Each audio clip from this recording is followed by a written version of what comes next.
Camarade président Vladimir Poutine, camarade président chef d'État africain, camarade chef de délégation, bonjour.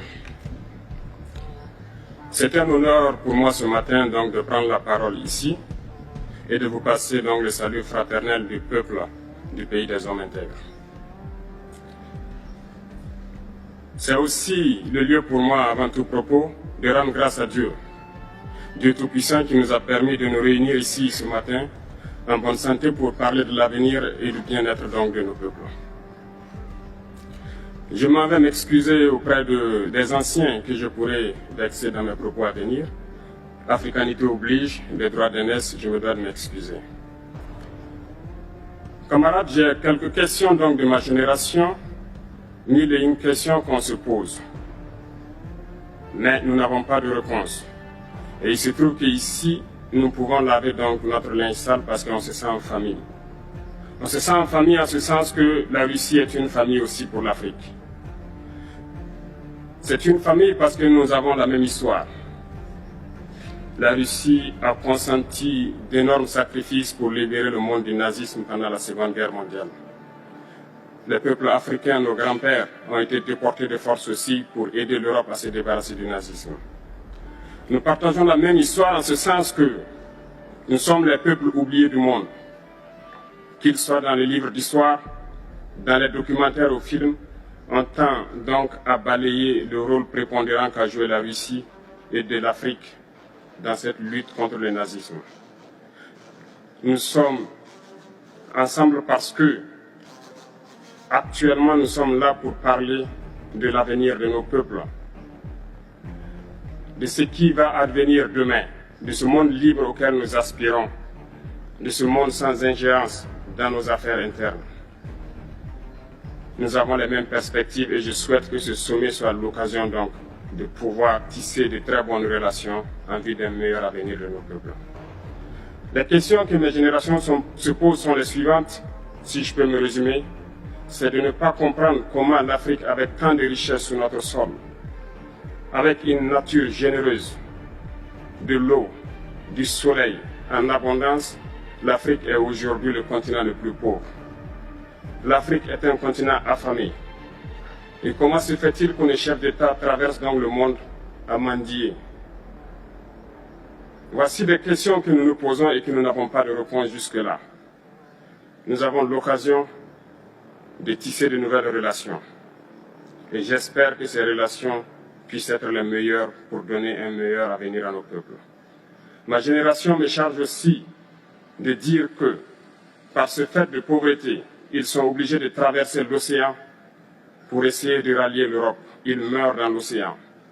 Mais que prochainement, ils n'iront pas traverser parce qu'ils viendront devant nos palais pour chercher leur pitance quotidienne.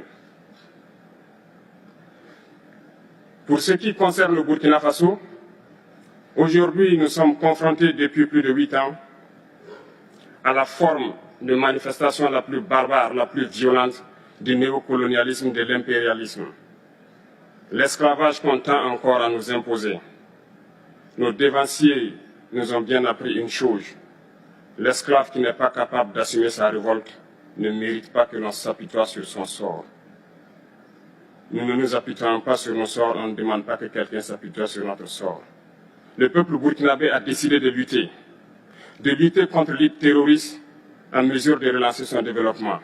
Dans cette lutte, des vaillants peuples, des vaillantes populations se sont engagés à prendre les armes face au terrorisme, ceux que nous avons affectueusement appelés les VDP, des volontaires.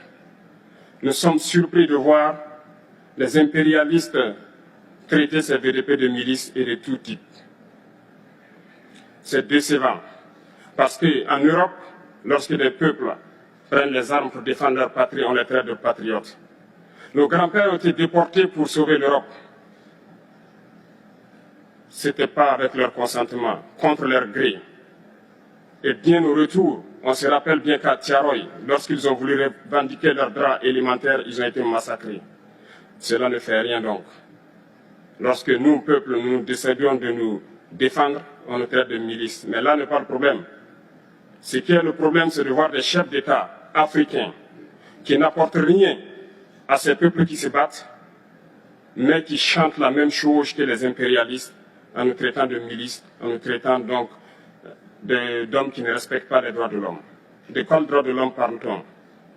Nous nous offusquons contre cela et c'est honteux. Il faut que nous, chefs d'État africains, nous arrêtons de nous comporter donc en marionnettes qui dansent à chaque fois que les impérialistes tirent sur les ficelles. Hier, le président Vladimir Poutine a annoncé donc l'envoi des céréales en Afrique. Nous sommes bien contents. Nous lui disons merci pour cela.